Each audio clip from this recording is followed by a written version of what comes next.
first cover, Creation, will be dedicated by Marion and Irving Wiseman. Please come to the bima as I call your name. The second cover, Shavuot, will be dedicated by Florence and Erwin Schipper. The third cover, Hallel, will be dedicated by Linda and Scott Fain. The fourth cover, Sukkot, will be dedicated by Lori Katz and her son Joshua. The fifth cover, Redemption, will be dedicated by Dee Dee and Steve Lavelle. Please come to the Torah, and we will dress the Torahs in their new covers.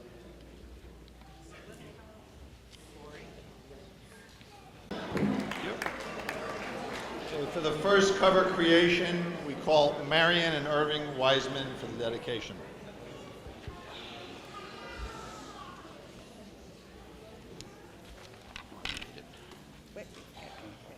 Glasses.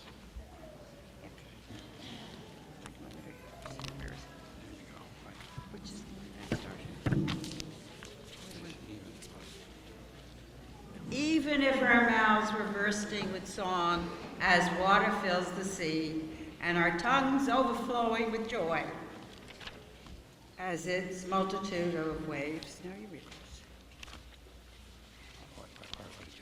And your lips. And our lips as full of praise at the expanse of the heavens, even if our eyes were as radiant as the sun and the moon, and our hands spread wide as the eagles of the sky, and our legs as swift as gazelles, we would still be incapable of expressing a fraction of the gratitude that we owe to you, Lord our God. Rosh Hashanah. Cover, Shavuot, will be dedicated by Florence and Erwin Schipper. Shavuot has fewer external rituals than the other holidays, fewer sensory experiences. The essence of the holiday is internal, opening oneself to Torah, learning, going back to the roots as a value-based community. This Torah mantle is accordingly simple and deep. The open sky leaves much room for mediation and reflection. And as the long night spent studying, looking at the sky, and contemplating the wonder of Sinai and its ongoing reverberations in the world. The multi-shaded browns and rounded shape of the mountain, as well as the depiction of the central tree, are based on the photograph Rabbi Berkowitz took while climbing Mount Sinai. It is also identified with the site where Elijah declared that God is not in the wind, or the earthquake, or the fire, but in the still, small voice of calm. Cover, Hallel, will be dedicated by Linda and Scott Fain.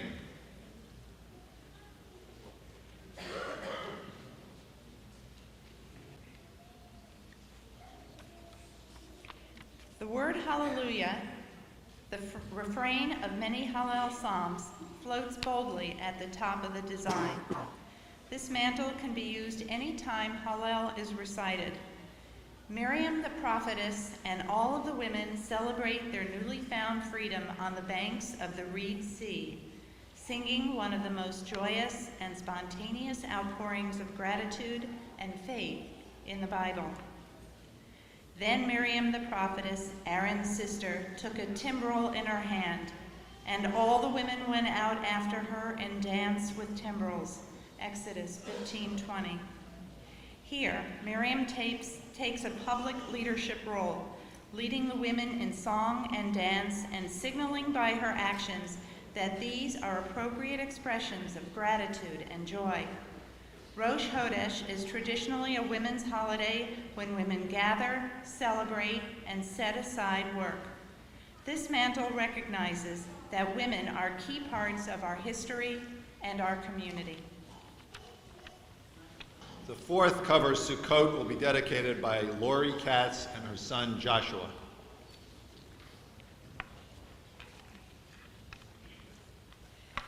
This illumination centers on a verse from Parsha Kitavo, Deuteronomy 26:1-3 teaches, "When you enter the land that the Lord your God is giving you as a heritage, and you possess it and settle it, you shall take some of every first fruit of the soil, which you harvest from the land that the Lord is giving you.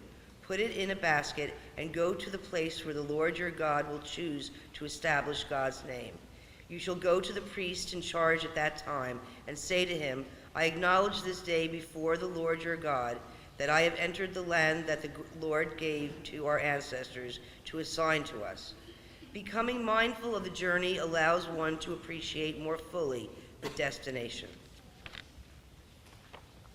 Fifth cover, Redemption, will be dedicated by Dee Dee and Steve Lavelle.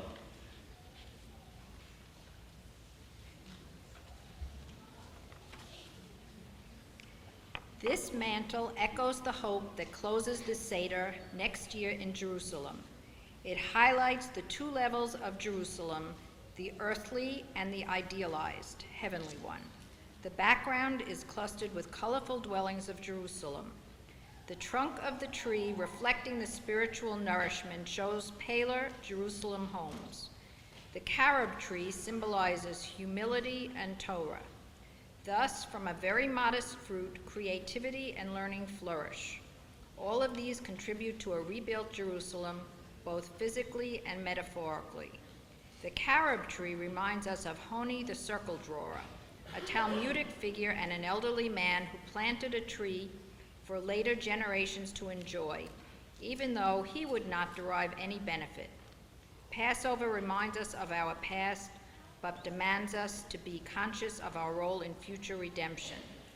Finally, Jerusalem is depicted in the Passover mantle because Israel was the destination of the emigrants from Egypt, and freedom to live Jewishly is the purpose of liberation from slavery.